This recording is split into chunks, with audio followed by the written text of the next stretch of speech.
just love clouds? Not only are they really cool to look at, but they also have a huge impact on our weather and our climate. Clouds affect whether it's a sunny day, or whether it's a dreary day, or whether it's raining or not. Clouds are an important part of our everyday life, but where do they come from? And why are some clouds fluffy and white while others are gloomy and gray? Where do rain clouds come from?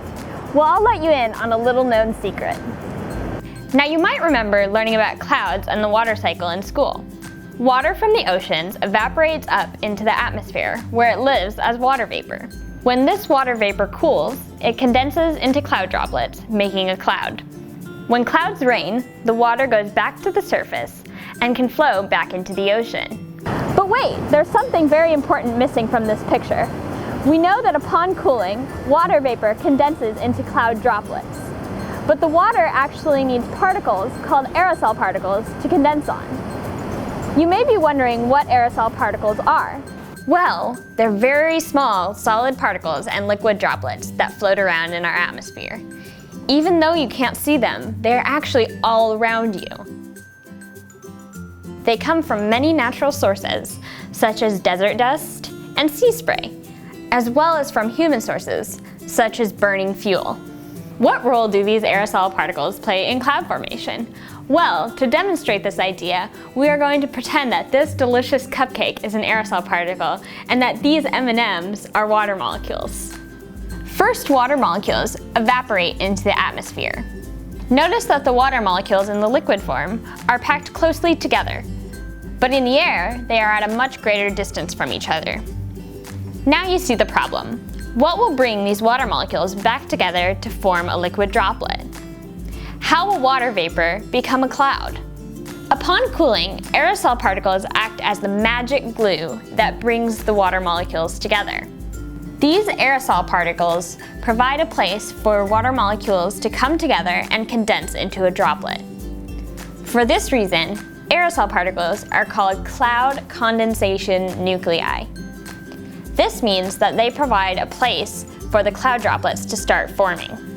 It might be a little hard to see how water vapor comes together on a particle to form a cloud droplet, so let's look at another example using chemistry. In this flask, we've dissolved a compound called sodium acetate. You can't see the individual molecules because they are spread out in solution, but let's see what happens when we add a tiny crystal.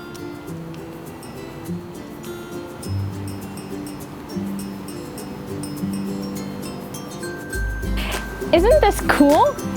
Here, the crystal acts as a nucleation site for the dissolved molecules to gather on and come out of solution to form a solid. This is very similar to what happens in clouds when water vapor from the atmosphere comes out of the gas phase to form a liquid droplet on the aerosol particle. Once we have a cloud droplet, water can continue to condense so that the cloud droplet will grow in size. But how does this relate to climate?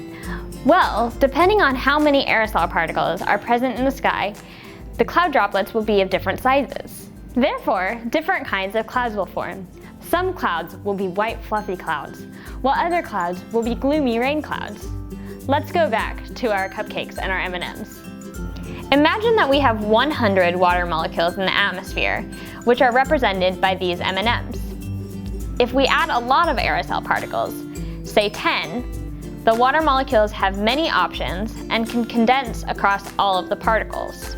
They spread out evenly across all of the particles so that each cloud droplet only has a little bit of water. In this case, 100 molecules are distributed across 10 particles, meaning that each particle only has 10 water molecules.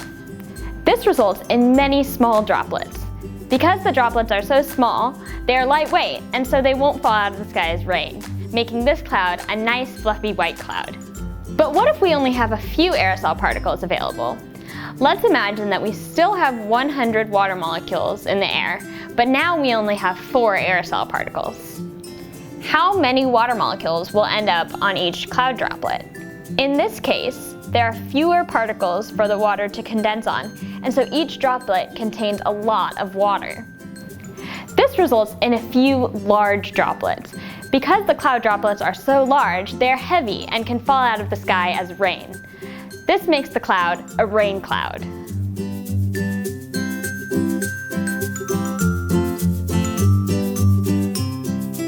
Well, now we know that in addition to water molecules, aerosol particles are the secret ingredient to making cloud droplets.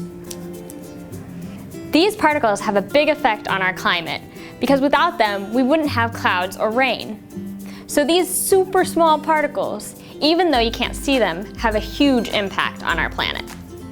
But excessive air pollution causes an increase in the number of particles, leading to smaller cloud droplets and therefore less rain or drought.